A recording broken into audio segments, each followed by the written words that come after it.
Salam, hər vaxtınız xeyir olsun uşaqlar. Deməli, bugün artıq həcm traderliyi, order flow konseptlərimizin əsas təməllərindən biri olan auction market teorisi dərsi ilə başlayırıq. Artıq auction market teorisi ilk dərsidir. Bunun davam dərsləri və daha detallı qrafiklərin necə yarandığı haqqında, əmr axını necə bu nəzəriyyəyə əsasən yaranır və bu nəzəriyyəyə əsasən dəyər zonalarında hansı ehtimallar var, hansı variantlar var, bunları irəliləyən dərslərdə öyrənəcəyik. İlk öncə bu dərsin məntiqini ən sadə şəkildə izah etməyə çalışacağam ki, ilk öncə işin məntiqini, qrafiklərin, ümumilikdə bütün qiymətlərin necə tərtib olunduğunu anlayasınız ki, ondan sonra növbəti addımları daha yaxşı başa düşə biləsiniz. Deməli, burada ingiliscəsi auction market teoridir. Azərbaycan dilində xərrac bazar nəzəriyyəsi, yəni auksion da deyilir. Yəni məncə bilirsiniz xərrac nədir? Bir şey təklif edilir, satıcısı var və alıcılar qiymət təklif edir ki, mən bu qiymətdən təklif edirəm, mən bu qiymət təklif edirəm və satıcı həmin qiymətlərdən razılaşırsa, həmin məhsulu alıcıya satır. Bu tarixi bir əşya da ola bilər, maşın da ola bilər, hər hansısa bir əşya da ola bilər. Müəyyən bir başlanğıc dəyəri olur, sonra aşağı təkliflər və yuxarı təkliflərə əsasən bu qiymət düşür və yüksəlir. Deməli, burada bir tərif yazmışam, internetdən tapıb yapışdırmışam. Bu tərifi oxuyarsınız, yəni tərifi auction market teorisinin tərifidir. Məsələn, burada nə deyir? Hərrac bazar nəzəriyyəsi maliyyə bazarlarını, qiymətlərin aşkarlanmasının və alıcılar və satıcılar arasında davamlı qarşılıqlı əlaqə ilə idarə olunduğu hərrac, davamlı hərrac prosesi kimi nəzərdən keçirən ticarət çərçivəsidir. O, bazar hərəkətlərini tarazlıq, yəni hər iki tərəfin razılaşdığı ədalətli dəyərin tapılması, daha yüksək həcmə gətirib çıxaran və balanssızlıq, yəni yeni dəyər tapmaq üçün hərəkət kimi izah edir. AMT-nin əsas elementlərinə qiymət, vaxt, həcm daxildir ki, bu da treyderlərə bazarın səmərəliliyini və səmərəsizliyini və potensial dönüş nöqtələrini müəyyən etməyə kömək edir. Nə deməkdir bu? Yəni qısa məntiq odur ki, bazarda mövcud məhsul var, bu məhsulun satıcısı var və alıcısı var. Alıcının istəyi odur ki, yəni normal olaraq biz özümüzdən misal çəkək, bir şey almağa gedəndə həmişə deyirik ki, saç ucuz qiymətini alaq da, yəni məhsulun normal qiyməti var. Bunu aşağıdan alanda biz xoşbəxt oluruq. Bunu satanda, normal qiymətin biraz üstündə satanda o xoşbəxt olur. Yəni satıcı baha satmaq istəyir, alıcı isə ucuz almaq istəyir. Bunun ikisinin ortaq qovuşduğu yer dəyər zonasıdır. Yəni hər alan razıdır, satan da razıdır. İndi gəlin baxaq bunu vizual olaraq necə yaranır bu auction market teorisi prosesi. Maşın üzərindən, nümunəsi üzərindən bəhs edəcəm ilk öncə. Deməli, bir maşınımız var. Deyək ki, bunun normal olaraq qiyməti, ilkin qiyməti 22.000 dollardır. Yəni, bu maşın 22.000 dollar eləyir. Yəni, satış qiyməti 22.000 dollardır. Yəni, bunu 22.000 dollara satan da pis olmur, alan da pis olmur. Çünki yəni, maşının dəyəri həqiqətən də 22.000 dollara dəyir. Və bildiyimiz kimi, bazarda həmişə biraz razılaşma yolları var. Satıcılar biraz özlərindən qiymət qoyur ki, razılaşma ilə biraz aşağı qiymətə gəlir, yəni xeyri daha çox olsun. Bu kimi mövzular var. Bunlar qiyməti məsələn 22.000 dollar deyil, baha qiymətdən satmaq istəyir. Bunun bir 500 dollar, 1000 dollar üzərinə, 2000 dollar üzərinə sata bildikləri nə qədərsə artıq o qədər bahadan satmaq istəyir normal dəyərin. Bu normal dəyərdən də xeyrini tutur. Sadəcə az tutmaq istəmir, daha çox xeyir tutmaq istəyir deyə baha qiymətdən satmağa çalışırlar. Alıcı da bu maşının satıcılara gəlmə qiymətini bilirsə, məsələn deyək ki 19.000-dən gəlir bu maşının maya dəyəri satıcıya. Araşdıran, bazarı araşdırıb həqiqətən də baş çıxan adam gəlir deyir ki, mən bunu bilirəm ki, sənə 19.000-ə gəlir, mən bu dəqiqə əlimdə 19.500 var. 22.000 yoxdur, ya da 20.000 pulum var. Sənə ancaq bunu verə bilərəm. Alıcı da fikirləşir ki, hə, okey, onsuz da yəni 3 aşağı 5 yuxarı, yəni xeyrimi götürürəm. Görür ki, hə, bu daha doğrusu satıcı belə fikirləşir. Görür ki, alıcı artıq işi bilir. Ona görə onun dediyi qiymətdən razılaşa bilər. Yəni belə məqamlar var. Gəlin indi baxaq. Bu ilkin başlanğıc qiymətidir. 22.000 dollardan başladı. Bir nəfər Əhməd var. Əhmədin pulu çoxdur, amma araşdırma qabiliyyəti yaxşı deyil, ətrafı yaxşı deyil ki, kim nəsə soruşsun ki, bu maşının edəri nədir. Sadəcə maşın almaq həvəsi ilə pulunu yığıbdır. yaxud inəyi satıb durub gəlib maşın almağa heç bir anlayışı da yoxdur. Elə bilir ki, nə desələr o maşının qiymətidir. Bu alverçilər də görür ki, bu safdır, pulu da var. Deyir elə 22 minə satacağıma bir baha satım mən buna 22, 23 minə, 24 minə satarım bəlkə. Deyirlər ki, bəs Əhməd bəy, sizin üçün əlimizdə ideal maşın var. Təptəzədir, heç zavodskoy kraskadır, bunu şeylə 23 minə bəs təcil satılır. Sizə məsləhət bilirik. 23 minə almaq istəyirsinizsə, nəqd verirsinizsə götürün aparın da bu dəqiqə. Bu qiymət yəni bu maşın üçün heç nədir. O da sevinir ki, həqiqi mənim üçün bu qiymət elədiniz. Götürüb bu 23 mindən dəyər görür. Artıq satdılar bu həmin Əhmədə. Saf Əhməd aldı 23 mindən. Normal qiyməti halbuki 22 min dollardır. 23 min dolları bu Əhmədə satdılar, artıq qiymət buradan baxın əməliyyat gördü. Burada əməliyyat gördüyü üçün artıq dəyər formalaşdı burada da. Sonra Ruslan gəlir, deyir ki, qardaş, bu maşının 22 min dollar deyil, mən 22 min dollar verəcəm, başqa heç nə yuxarı, nə aşağı. Bu da 22 min dollardan əməliyyat gördü. Sonra başqa bir Əhməd kimisinin biri gəlir, o vapşe pulu çoxdur, vapşe düşüncəsi yoxdur. Buna 23 minə satmışlar, buna 23.500-dən satırlar artıq. Əhməd kimi başqa bir şəxsə, araşdırma qabiliyyəti olmayan bir şəxsə. Artıq bu 23.500-dən də işləm gördü, əməliyyat gördü. Daha sonra Arif var. Arif savadlı araşdırmacı və bu alverçi keçmişi ya da tanışı olan bir şəxsdir.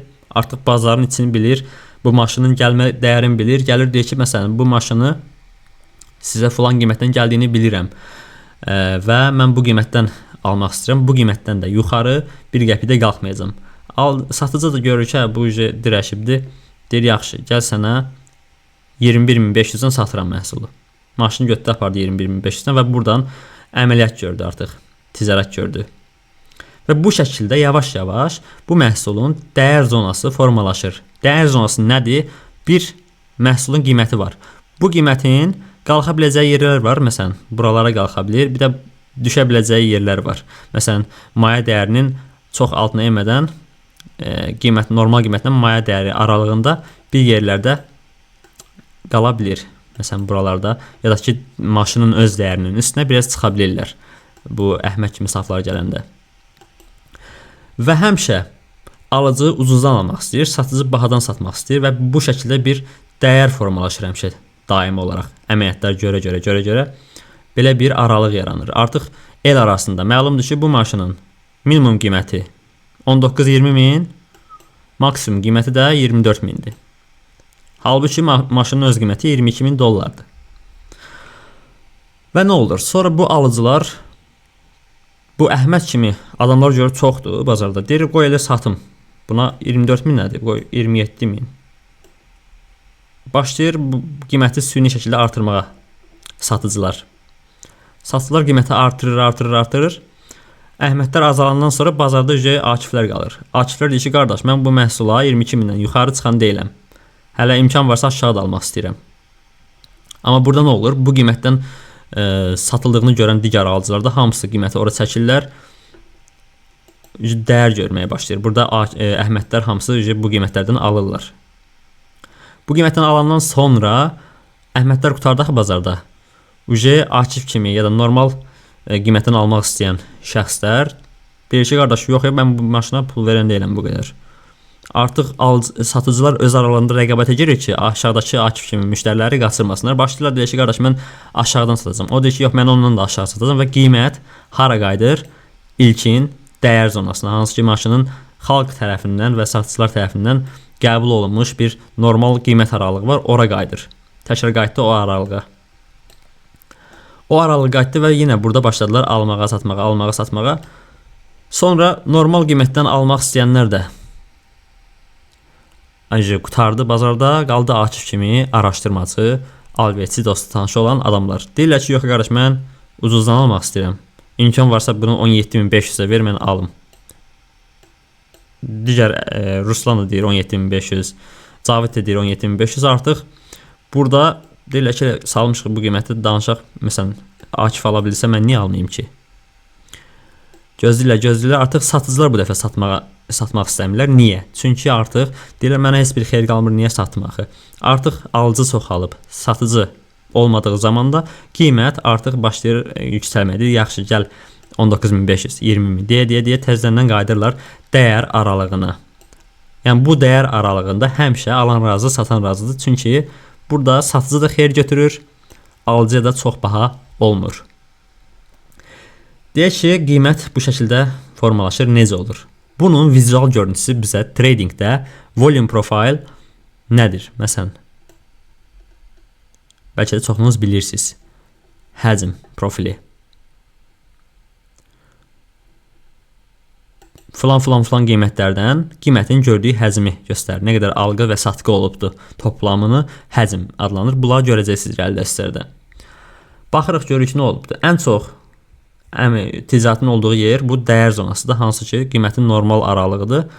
Ən az dəyər ticarət harda olubdur? Bu alıcıların daha ucuzdan almaq istədiyi, satıcıların da daha bahadan satmaq istədiyi yerlərdə ticarət çox az olubdur. Burada Əhmədlər alıb, Əhmədlərdə az olubdur. Burada da Akiflər alıb aşağı qiymətdən. Və daha sonra satıcılar Akiflər satmaq istəmirlər və dəyər zonasına qayıdıblar. Necə görüntü yaranır burada? Bu şəkildə.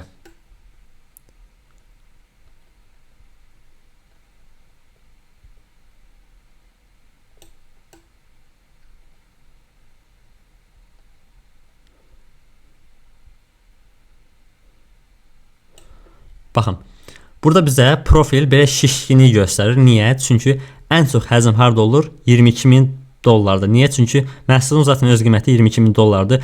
Burada daha çox alqı-satqı olur. Və ən çox həcmin olduğu nöqtə buradır. Ən az həcm hardadır? Burada satıcıların çox pul qazanmaq üçün çəkdiyi qiymət olur. Baxın, azalır yavaş-yavaş. Alqı-satqı həcmi azalmağa başlayır. Burada Əhmədlər qutarandan sonra kəriz qalmır məhsul almağa. Yaxud da burada ağıllı alıcılar alırlar bir ikisi, amma çox satıcı o qiymətdən satmaq istəmədiyi üçün təkrardan qayıdırlar əvvəlki razılaşma qiymətlərinə. Və burada da dəyər həcmi az olur. Alqı-satqı toplamı az olduğu üçün. Ən çox həcm harda olur? Bu dəyər zonasında. Bu dəyər aralığında ən çox həcm olur. Və bu volume profildə da bizə dəyər aralığı, yəni value area kimi gəlir. İndi bunları volume profile ayrıca dərsini keçəcəm. Orada mən deyəndə siz zaten biləcəksiniz ki, artıq dəyər zonası nədir, niyə yarandı. Artıq mən sizə izah elədim axı. Və bəzən də belə şey olur. Marketdə dəyişkənliklər olur. Xəbər gəlir, yeni bilgi daxil olur bazara. Nə olur? Deyək ki, bu maşın bu 22.000 dollar qiyməti idi. Daha sonra xəbər yayılır ki, bəs bu maşının problemi var. Nədirsə bir problemi var. İndi oralara girmirik biz. Sadəcə məntiqini anlayın deyə deyirəm. Xəbər çıxdı ki, qardaş, bəs maşında belə bir problem var. Riski, necə ki hissə sənədlərində insanlar hissə sənədi alır, bir şirkətin hissələrini alır. Şirkətin məsələn CEO-su saxtakar çıxır ya həbsə düşür, ya nəsə olur. Riski şirkətin səhmləri düşür aşağı, cəmaət iflas edir və s. Burada da eyni məntiqdir. Hər şeydə eyni məntiqdir. Məsələn, maşının problemi çıxdı, başlayır 22.000 dollar bunun öz qiyməti idi. Düşür. Ta ki ilk alıcısını tapana qədər düşür qiymət. İlk alıcısını deyək ki gəldi.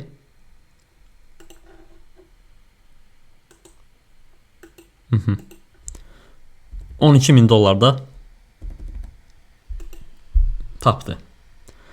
$12.000 dollarda artıq bu qiymət düşəndə ağıllı alıcılar deyir ki, hə, fürsətdir bu. Bu fürsəti dəyərləndirim, ucuzdan alım. Deyir ki, bu problem yarandı maşında. Maşında bu problemi düzəltmək üçün $10.000 dollar rasxodun varsa, bunu $12.000 dollardan alıb üstünə də, daha doğrusu deyək ki, buna $8.000 dollar rasxodu var artıq bu problemə görə maşının. $8.000 dollar rasxodu olandan sonra 12.000 dollara maşını alıb 8.000 dollar rasxodu qoyandan sonra üstünə nə qədər idi? 20.000 dollar xərci çıxmış olur. Əvvəl neçə idi? 22.000 dollar. Bunun üçün kifayətdir məsələn o qiymət almaq. Və başlayır burada yeni bir dəyər zonası yaranmağa. Yeni bir dəyər zonası yarananda necə olur? Yeni bir dəyər zonası yarananda bu 12.000 dollar artıq qəbul olmuş standart qiymətidir hazırki yeni dəyərdə. Yenə satıcılar, azcı satıcılar Əhməd kimi müştəriləri axtarır buradakı bu məhsulu 15 minə, 13 minə, 14 minə sata bilsin. Akif kimi alıcılar da bu məhsulu 12 mindən biraz aşağı 11.500-ə, 11 minə almaq istəyirlər və yeni bir dəyər zonası yaranır burada. Və təkrardan yuxarı çıxdığı zaman satıcılar baha satmaq istəyən alıcılar almır. Aşağı düşəndə də alıcılar almaq istəyəndə də satıcılar satmır deyə təkrar qayıdır yeni dəyər zonasına. Yeni dəyər zonasına qayıdır və burada yeni bir volume profilimiz yaranır. Gəlin onu da göstəreyim. Bu şəkildə edeyim, tam görsənsin. Deməli, yeni bir zonamız yarandı burada. O necə görsənir profildə? Bu şəkildə gəlir. Buradan düşdü axı. Burada həcm olmur demək olar. Yox kimidir. Çox az oradı. Çünki burada vaxt keçirə bilmədi. Qalıb dəyər sata bilmədilər də. Risk düşdü. Qiymət düşdü. Artıq ilk alıcıları burada tapdılar və dəyər zonasını, alqı-satqını burada elədilər və həcm burada yaranmağa başladı. Ən çox həcmin olduğu yer yenə 12.000 dollar qiymətidir. Dəyər zonası haradır? Buralar. 12.000 bir yuxarısı və biraz aşağıları bizim dəyər zonamızdır. Bunlar hamısı teorik olaraq volume profile dərsində daha detallı danışacağım. Sadəcə indi məntiqini tam anlayasınız deyə təkrar edirəm. Və burada deyir ki, məsələn, maşının əvvəlki qiyməti 22.000 dollar idi. Düşdü. Problem yarandığı üçün düşdü. Gəldi 12.000 dollara. Və deyək ki, burada artıq daha sonra problemi həll edədilər. Problem həll olandan sonra nə olacaq? Qiymət qayıdacaq yuxarı. Bu bizim ilkin anlayışımız ki, qiymət yüksələcək. Çünki problem yoxdur artıq. 12.000 dollara satmağa ehtiyac yoxdur. Maşın həll oldu problemi. 12.000 dollara satmayacaqlarsa hara satacaqlar? Əvvəlki dəyər zonasına qayıdacaq. Çünki artıq bir problem yoxdur. Problem həll olub və qayıdır qiymət əvvəlki dəyər zonasına və necə qayıdır? Buradan hərəkət edir, dayanmadan gedir. İlk ədalətli qiyməti 22.000 dollar idi maşının. O səviyyəyə gəlir. Oradan ilk ticarətini görür. Ondan sonra artıq bu dəyər zonasını qəbul edir və burada artıq əməliyyat görməyə başlayır təkrardan eyni şəkildə aşağısına keçəndə. Çox ucuz olduğu üçün təkrar alırlar, qayıdır dəyər zonasına. Çünki satıcı olmur burada. Yuxarıda keçdiyi zaman çox baha olduğu üçün alan olmur. Satıcılar təkrardan qayıdır həmin dəyər zonasına. Yəni ümumilikdə marketlər, qiymətlər bu şəkildə formalaşır. Bir yerdə dəyər ədalətli qiyməti olur, məhsulun, istənilən bir məhsulun olur. Dəyər zonası olur, ədalətli qiyməti daxilində. Və bunun bahalı zonası var. Keçəndə satıcıların satmaq istədiyi, alıcıların almamaq istədiyi və yaxud da alıcıların almaq istədiyi, amma satıcıların satmamaq istədiyi zonalar var ki, bura keçəndən sonra təzədən qayıdır həmin dəyər zonası aralığına. Və yeni məlumat gəlmədiyi müddətcə də buranı tərk etmir. Yaxud burada artıq indi irəli dərslərdə görəcəksiniz, ehtiyacı qarşılandığın sonra yeni bir ədalətli qiymət axtarışına çıxa bilir qiymət. Bunlara hələ ki girməyəcəm. Sadəcə auction market teorisinin təməl məntiqini ən sadə şəkildə izah etməyə çalışdım və artıq düşünürəm ki, həcm necə yarandı, dəyər zonası nədir, ədalətli qiymət nədir, ədalətli qiymətin xaricinə çıxanda nə proses baş verir, niyə qayıdır təkrardan ədalətli qiymətə, aşağısına keçəndə niyə təkrardan qayıdır ədalətli qiymətə. Artıq bunu siz anladığınızı varsayıram. Növbəti dərslərdə görüşənədək uşaqlar, bu auction market teorisi çox önəmli və vacib bir dərsdir. Bunu anlamadan sizin əslində qrafikləri analiz etməyiniz anlamsızdır. Niyə? Çünki bazarın necə yarandığının ən doğru və real məntiqi budur. Biri var ki, siz deyəsiniz ki, filan qiymətə bir-iki dəfə gəlib toxunub, bura deyirik ki, dəstək xəttidir, gəlib bir dəfə toxunanda düşəcək aşağı. Bunun məntiqi hara? Burada siz artıq məntiqi şəkildə normal ticarət məntiqi ilə bilirsiniz ki, bura normal alqı-satqı bölgəsidir, ona görə gəlib buralarda qalır. Və bunun xaricinə çıxanda niyə reaksiya alır aşağı? Yoxsa sadəcə çıxdı üstünə, bahalı oldu, sat aşağı, ya da burada qalın bir zonadır, zonaya gəldi, basın aşağı məntiqindənsə, bu auction market teorisi daha düzgün izahıdır qiymət hərəkətinin və qiymətin yaranma məntiqinin.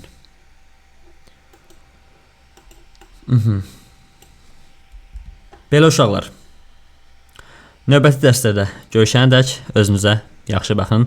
Rəylərdə də nəsə sualınız olarsa yazmaqdan çəkinməyin. Yenə açıqlama bölməsində Telegrama qatılma linki var qrupumuza. Qrupa da qatılıb suallarınızı verməkdən çəkinməyin. Uğurlar hər kəsə.